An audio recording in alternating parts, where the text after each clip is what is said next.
मित्रों, प्रस्तुत है महात्मा गांधी की आत्मकथा सत्य के प्रयोग, जिसका अनुवाद किया है काशीनाथ त्रिवेदी जी ने।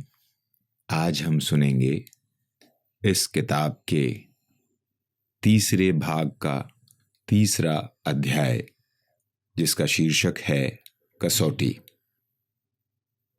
जहाज धक्के पर लगा, यात्री उतरे, पर मेरे बारे में मिस्टर एस्कम ने कप्तान से कहलवाया था, गांधी को और उसके परिवार को शाम को उतारिएगा।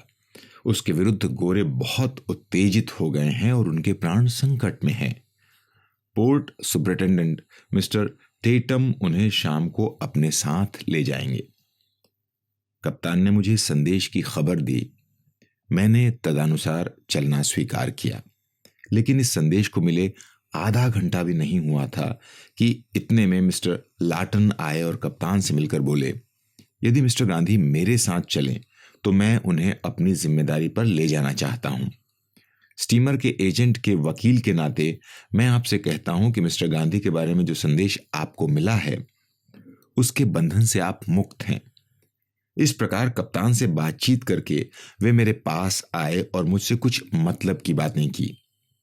आपको जीवन का डर न हो तो मैं चाहता हूं कि श्रीमती गांधी और बच्चे गाड़ी में रुस्तम जी सेठ के घर जाएं और आप तथा मैं आम रास्ते से पैदल चलें। मुझे ये बिल्कुल अच्छा नहीं लगता कि आप अंधेरा होने पर चुपचाप शहर में दाखिल हों। मेरा ख्याल है कि आपका बाल बांका भी न होगा।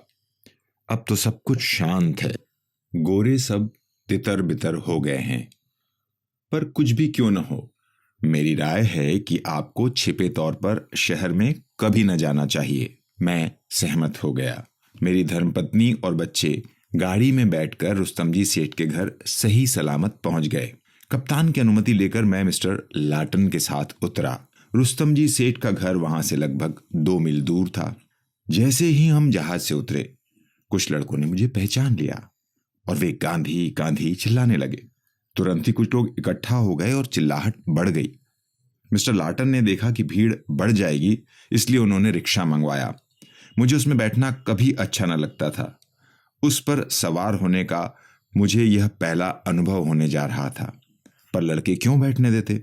उन्होंने रिक्शे वाले को धमकाया और वो भाग खड़ा हुआ। हम आगे बढ़ने लगे। भीड़ भी बढ़ती गई।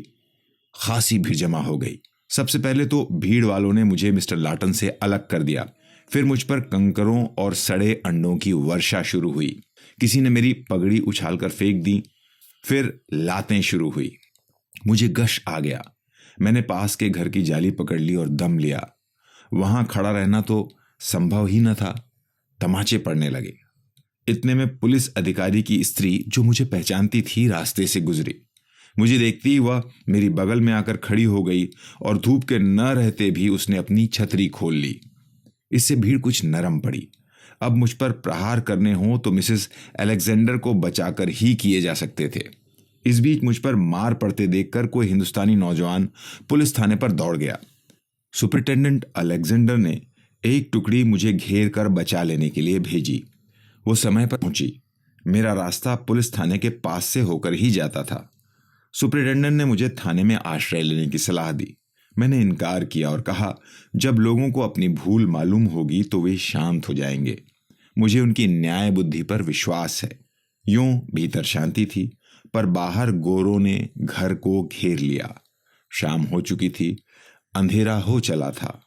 बाहर हजारों लोग तीखी आवाज में शोर कर रहे थे और गांधी को हमें सौंप दो की पुकार कर रहे थे। परिस्थिति का ख्याल करके सुपरिटेंडेंट अलेक्जेंडर वहां पहुंच गए थे और भीड़ को धमकी से नहीं, बल्कि उनका मन बहलाकर वश में रख रहे थे। फिर भी वे निश्चिंत तो नहीं थे। उन्होंने मुझे इस आशय का संदेश भेजा, यदि आप अपने मित्र के मकान, माल, असबाब और अपने बाल बच्चों को बचाना चाहते हैं तो जिस तरह मैं कहूं उस तरह आपको इस घर से छिपे तौर पर निकल जाना चाहिए।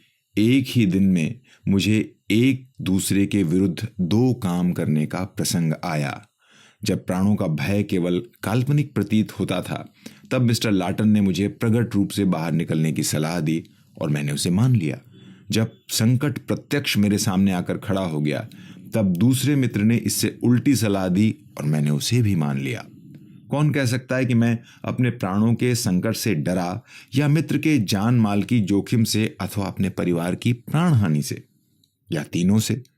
कौन निश्चयपूर्वक कह सकता है कि मेरा स्टीमर से हिम्मत दिखाकर उतरना और बाद में संकट से प्रत्यक्ष सामने आने पर छिपकर भाग निकलना उचित था? पर घटित घटनाओं के बारे में इस तरह की चर्चा ही व्यर्थ है। उनका उपयोग यही है कि जो हो चुका है उसे समझ लें और उससे जितना सीखने को मिले सीख लें। अमुक प्रसंग में अमुक मनुष्य ने क्या किया, ये निश्चयपूर्वक कहा ही नहीं जा सकता। इसी तरह हम ये भी देखते हैं कि मनुष्य के बाहरी आचरण से उसके गुणों की जो परीक्षा की जाती है वह अधूरी और अनुमान मात्र होती है। सो कुछ भी हो, भागने के काम में उलझ जाने से मैं अपनी चोटों को भूल गया। मैंने हिंदुस्तानी सिपाही की वर्दी पहनी, कभी सिर पर मार पड़े तो उससे बचने के लिए माथे पर पीतल की तश्तरी रखी और ऊपर से मद्रासी तर्ज का बड़ा साफा बांधा। साथ में खुफिया पुलिस के 2 जवान थे।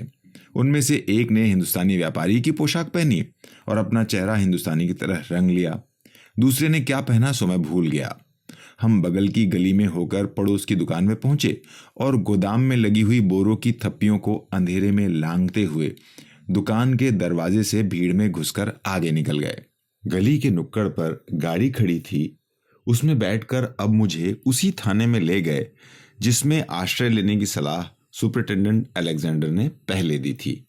मैंने सुपरिटेंडेंट अलेक्जेंडर और खुफिया पुलिस के अधिकारियों को धन्यवाद दिया। इस प्रकार जब एक तरफ से मुझे ले जाया जा रहा था, तब दूसरी तरफ सुपरिटेंडेंट अलेक्जेंडर भीड़ से गाना गवा रहे थे। उस गीत का अनुवाद यह है: चलो हम गांधी को फांसी पर लटका दें, इमली के उस पेड़ पर फांसी दे दें उसे। जब सुपरिटेंडेंट अलेक्जेंडर को मेरे सही सलामत थाने पर पहुंच जाने की खबर मिली तो उन्होंने भीड़ से कहा, आपका शिकार तो इस दुकान से सही सलामत निकल भागा है। भीड़ में किसी को गुस्सा आया, कोई हंसा, बहुतों ने इस बात को मानने से इनकार किया। इस पर सुपरिटेंडेंट अलेक्जेंडर ने कहा, तो आप लोग अपने में से जिसे नियुक्त कर दें उसे मैं अंदर ले जाऊं और वो तलाश करके देख ले। अगर आप गांधी को ढूंढ निकालें तो मैं उसे आपके हवाले कर दूंगा, न ढूंढ सके तो आपको बिखर जाना होगा। मुझे विश्वास तो है कि आप पारसी रुस्तम जी का मकान हरगिज नहीं जलाएंगे और न गांधी के स्त्री बच्चों को कष्ट पहुंचाएंगे। भीड़ ने प्रतिनिधि नियुक्त किए।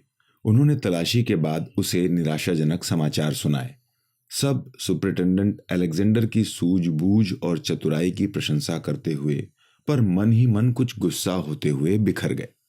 उस समय के उपनिवेश मंत्री स्वर्गीय मिस्टर चैम्बरलिन ने तार द्वारा सूचित किया कि मुझ पर हमला करने वालों पर मुकदमा चलाया जाए और मुझे न्याय दिलाया जाए। मिस्टर एस्कम ने मुझे अपने पास बुलाया। मुझे पहुंची हुई चोट के लिए खेद प्रकट करते हुए उन्होंने कहा, आप ये तो मानेंगे ही कि आपका बाल भी बांका हो तो मुझे उसमें कभी खुशी नहीं हो सकती। आपने मिस्टर लाटन की सलाह मानकर तुरंत उतर जाने का साहस किया। आपको ऐसा करने का हक था, पर आपने मेरे संदेश को मान लिया होता तो ये दुखद घटना न घटती। अब अगर हमला करने वालों को पहचान सके तो मैं उन्हें गिरफ्तार करवाने और उन पर मुकदमा चलाने को तैयार हूं। मिस्टर चैम्बरलिन भी यही चाहते हैं। मैंने जवाब दिया, मुझे किसी पर मुकदमा नहीं चलाना है। संभव है हमला करने वालों में से 1-2 को मैं पहचान लूं, पर उन्हें सजा दिलाने से मुझे क्या लाभ होगा? फिर मैं हमला करने वालों को दोषी भी नहीं मानता। उन्हें तो ये कहा गया है कि मैंने हिंदुस्तान में अतिशयोक्तिपूर्ण बातें कहकर नेटाल के गोरों को बदनाम किया है।